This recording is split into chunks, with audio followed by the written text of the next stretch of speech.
Assalamualaikum warahmatullahi wabarakatuh. Perkenalkan, nama saya Rajib Nurana Simuntaha dengan NIM 2012-4067, kelas C224, Prodi S1 Informatika. Video ini ditujukan untuk evaluasi tengah semester mata kuliah Statistika dan Probabilitas dengan dosen pengampu Ibu Ida Jalila Fitria SE MM.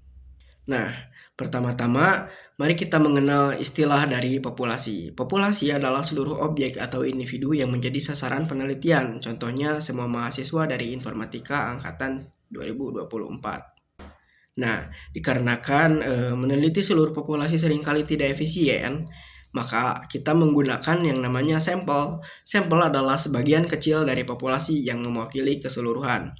Nah, misalnya ada 50 siswa dari angkatan 2024 yang dipilih untuk sebuah penelitian. Namun, dalam pengambilan sampel terdapat beberapa metode yang umum digunakan.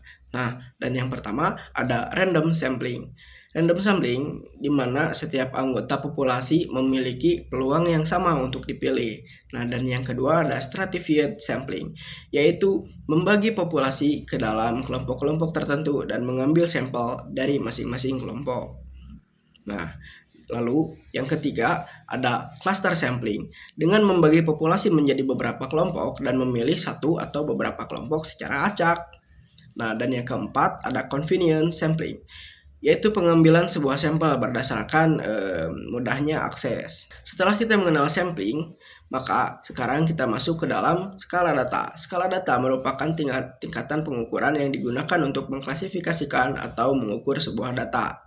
Nah, data juga dapat dibagi menjadi dua jenis utama. Yang pertama ada data kuantitatif. Data kuantitatif itu berbentuk sebuah angka seperti tinggi badan dan berat badan. Data ini juga bisa bersifat diskrit maupun kontinu. Nah, dan yang kedua ada data kualitatif, yaitu data dalam bentuk kategori seperti warna atau jenis kelamin. Skala data juga memiliki 4 jenis yang perlu kita pahami. Nah, yang pertama ada skala data nominal.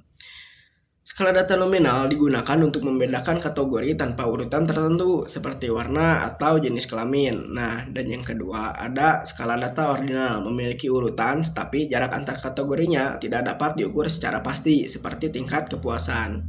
Nah, dan yang ketiga ada skala data interval, memiliki jarak yang sama antar nilai namun nolnya tidak absolut. Contohnya adalah suhu.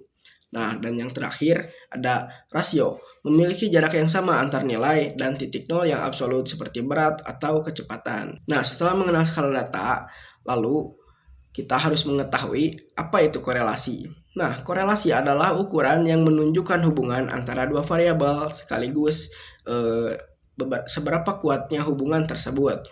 Nah, nilainya berada pada rentang -1 hingga 1 positif.